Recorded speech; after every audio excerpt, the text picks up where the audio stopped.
নমস্কার দর্শক বন্ধু, তো এখনকার সব থেকে বড় খবর কিন্তু সুপ্রিম কোর্টের তরফ থেকে চলে এসেছে। তো আপনারা খবর শুনে দেখতে পাচ্ছেন WBDA লেটেস্ট নিউজ, বকেয়া ডিএ মিটিয়ে দিতে হবে 31শে মার্চের মধ্যে। রাজ্যকে এবার দিতে হবে 10,400 কোটি টাকা। এই 25% ডিএ কিন্তু অবিলম্বে মিটিয়ে দিতে হবে, মার্চ মাসের মধ্যে কিন্তু মিটিয়ে দিতে হবে এবং মে মাসের মধ্যে সম্পূর্ণ ডিএ মিটিয়ে দিতে হবে।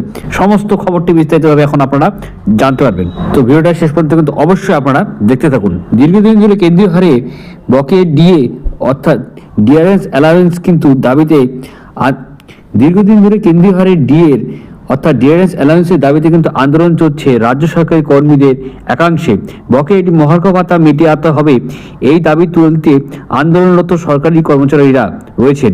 শেষ পর্যন্ত কিন্তু ডিএ মামলায় রায় গেল রাজ্য সরকারি কর্মচারীদের পক্ষে। সুপ্রিম কোর্টে কিন্তু বড় সড় জয় কিন্তু রাজ্য সরকারি কর্মচারীরা বর্তমানে পেয়ে গেল। রাজ্য সরকারের অবিলম্বে ডিএ মিটিয়ে দিতে হবে 25%, তা মিটিয়ে দিতে হবে মার্চ মাসের মধ্যে। বৃহস্পতিবার এই রায় দেয় বিচারপতি সঞ্জয় করল ও বিচারপতি প্রশান্ত কুমার মিশ্রের বেঞ্চ, এবং বাকি ডিএটি যেটা মিটিয়ে দিতে হবে মে মাসের মধ্যে। কিন্তু সুপ্রিম কোর্টের নির্দেশ এখনই দিতে হবে 25% ডিএ, যেটা আমি আপনাদের জানিয়ে দিলাম। এবং রাজ্যের সঙ্গে রাজ্য সরকারের সঙ্গে আলোচনা করে ডিএ দেওয়ার বিষয়টি স্থির করার জন্য একটি কমিটি গঠনের নির্দেশও কিন্তু দিয়েছে সুপ্রিম কোর্ট। আর সেই কমিটির শীর্ষে থাকবেন সুপ্রিম কোর্টের প্রাক্তন বিচারপতি ইন্দু মালহোত্র। তো বিশাল বড় খবর কিন্তু সুপ্রিম কোর্টের তরফ থেকে এবার চলে এসেছে। সেই কমিটিতে থাকবেন আরও 2 বিচারপতি। সর্বোচ্চ আদালতে এই নির্দেশ কিন্তু দিয়েছে এবং এইভাবেও কিন্তু দিতে হবে রাজ্য সরকারকে। তো রাজ্য সরকার কিন্তু বেকায়দায় পড়ে গেছে বর্তমানে।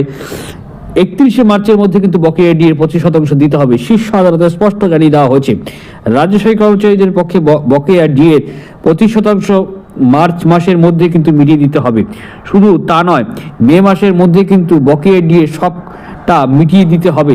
সন্দেহ নেই সেই সর্বোচ্চ আদালতের এই রায় ঐতিহাসিক, কারণ সর্বোচ্চ আদালতে পরিষ্কার জানিয়ে দিয়েছে যে উপভোক্তামূলক সূচক অনুযায়ী কিন্তু এআইসিপিআই অনুসারে কিন্তু ডিএ পাওয়ার রাজ্য সরকারি কর্মচারীদের আইনি অধিকার। তাই সেই অধিকার থেকে তাদেরকে বঞ্চিত করা যাবে না। নতুন কমিটি গঠনের নির্দেশ, বকেয়া ডিএ দেওয়ার বিষয়ে নতুন কমিটি গঠনের সিদ্ধান্ত নিয়েছে সুপ্রিম কোর্ট। অবসরপ্রাপ্ত বিচারপতির নেতৃত্বে 3 সদস্যের কমিটি হবে। সুপ্রিম কোর্ট জানায় রোপা রুল নিয়ে এবার অনুযায়ী ডিএ রাজ্য সরকারি কর্মচারীদের অধিকার, মহার্ঘ ভাতা পাওয়ায় সরকারি কর্মীদের আইনি অধিকার। ডিএ সংক্রান্ত মামলায় বৃহস্পতিবার স্পষ্ট জানিয়ে দিয়েছে সুপ্রিম কোর্ট।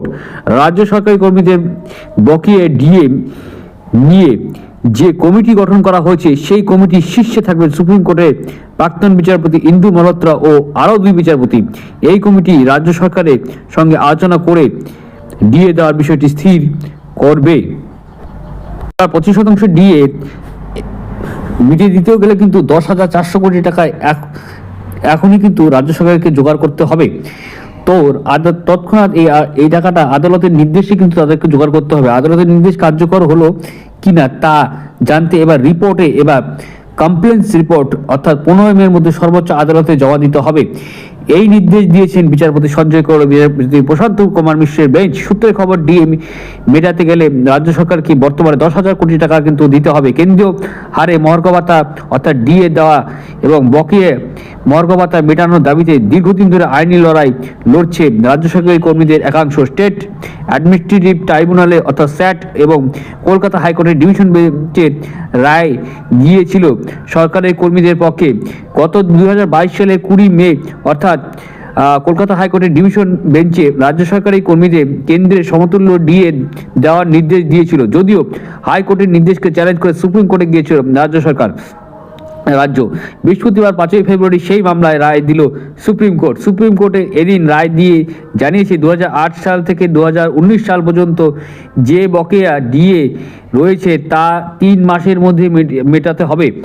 সেটার ডিস্টারবেন্স আদালতে গঠিত কমিটি শুধু স্থির করবে না, তার বাস্তবায়নের ওপর নজর রাখবে সুপ্রিম কোর্ট। এই রায় কিন্তু রাজ্য সরকার মেনে নেবে নাকি ভোটের মুখে রিভিউ পিটিশন দায়ের করবে, দাখিল করার ঝুঁকি নেবে, এখনও কিন্তু তা জানা যায়নি। তো বিশাল বড় খবর কিন্তু বর্তমানে চলছে। তো আশা করছি আজকে ভালো লাগছে, লাইক করে শেয়ার করে চ্যানেলটা সাবস্ক্রাইব করে পাশে বেল আইকনটা অবশ্যই প্রেস করে নেবেন। তো জয় হিন্দ, বন্দে মাতরম। ধন্যবাদ ভিডিওটি দেখার জন্য।